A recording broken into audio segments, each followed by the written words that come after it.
दोस्तों, नासिक से एक ऐसा केस सामने आया है जिसमें वर्कप्लेस सेफ्टी, हैरेसमेंट और रिलीजन प्रेशर जैसे सीरियस इश्यूज एक साथ जुड़ हुए हैं और इस केस में नाम आ रहा है टाटा कंसल्टेंसी सर्विसेज का। लेकिन सबसे बड़ा सवाल यह है कि क्या सच है और क्या सिर्फ एलिगेशंस। चलिए इस बात को सिर्फ वेरीफाइड रिपोर्ट्स के बेसिस पर पूरा केस समझते हैं। केस का बैकग्राउंड। रिपोर्ट्स के मुताबिक नासिक के एक TCS लिंक्ड BPO यूनिट में कई महिला एम्प्लॉइज ने हैरेसमेंट की कंप्लेंट्स दर्ज कराई। टोटल 9 फर्स रजिस्टर हुई है। कई अक्यूज को अरेस्ट किया जा चुका है। केस 2022 से 2026 के बीच का बताया जा रहा है। पुलिस ने इन्वेस्टिगेशन के लिए स्पेशल इन्वेस्टिगेशन टीम यानी SIT भी बनाई है। एलिगेशंस क्या है? कंप्लेनेंट्स ने कुछ सीरियस आरोप लगाए हैं।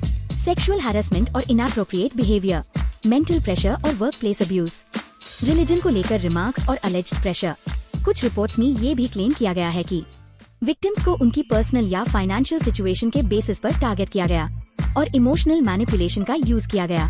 लेकिन याद रखें, ये सब एलिगेशंस है जिन पर अभी इन्वेस्टिगेशन चल रही है।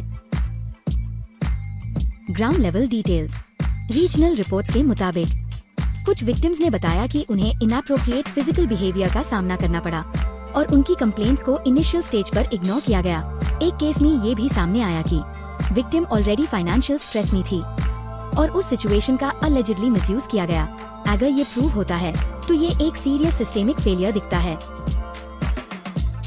कंपनी का स्टैंड। कंपनी की तरफ से कहा गया है कि हैरेसमेंट के लिए 0 टॉलरेंस पॉलिसी है। अक्यूज्ड एम्प्लॉइज को सस्पेंड कर दिया गया है और इन्वेस्टिगेशन एजेंसीज के साथ फुल कोऑपरेशन दिया जा रहा है। साथ ही एक इम्पोर्टेंट पॉइंट, कंपनी ने ये भी कहा कि इंटरनल ग्रीवांस चैनल्स के थ्रू इस नेचर की फॉर्मल कंप्लेंट्स रिसीव नहीं हुई। ये बात केस को और कॉम्प्लेक्स बना देती है। Latest court update. Latest legal development के मुताबिक कोर्ट ने एक अक्यूज्ड निदा खान को एंटिसिपेटरी बेल देने से मना कर दिया। नेक्स्ट हियरिंग 27 अप्रैल को शेड्यूल्ड है। इसका मतलब है कि कोर्ट इस मैटर को सीरियस तरीके से देख रहा है और इन्वेस्टिगेशन कंटिन्यू रहेगी। Investigation status. अभी की सिचुएशन। SIT इन्वेस्टिगेशन चल रही है। पुलिस डिजिटल और विटनेस एविडेंस कलेक्ट कर रही है। नेशनल कमीशन फॉर विमेन भी इन्वॉल्व हो चुका है। केस अभी एक्टिव इन्वेस्टिगेशन फेज में है। Religion angle. इस केस में रिलीजन कन्वर्शन का एंगल भी सामने आया है, लेकिन ये अभी इन्वेस्टिगेशन का हिस्सा है। अथॉरिटीज ने अभी तक फाइनल कंक्लूजन नहीं दिया, इसलिए इस मुद्दे पर स्पेकुलेशन से बचना बहुत जरूरी है।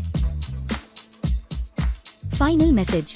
दोस्तों, ऐसे केसेस में सबसे बड़ा रिस्क होता है मिस इन्फॉर्मेशन का। याद रखें, allegations is not equal to proof. Court का फाइनल डिसीजन अभी आना बाकी है, इसलिए सिर्फ वेरीफाइड सोर्सेज पर ही भरोसा करें और बिना कंफर्म किए किसी भी क्लेम को फॉरवर्ड ना करें। आउटरो। आपका क्या ओपिनियन है इस केस पर? कमेंट में जरूर बताएं। अगर आप चाहते हैं कि मैं इस केस के फ्यूचर अपडेट्स भी कवर करूं, तो वीडियो को लाइक करें, शेयर करें और चैनल को सब्सक्राइब करना ना भूलें।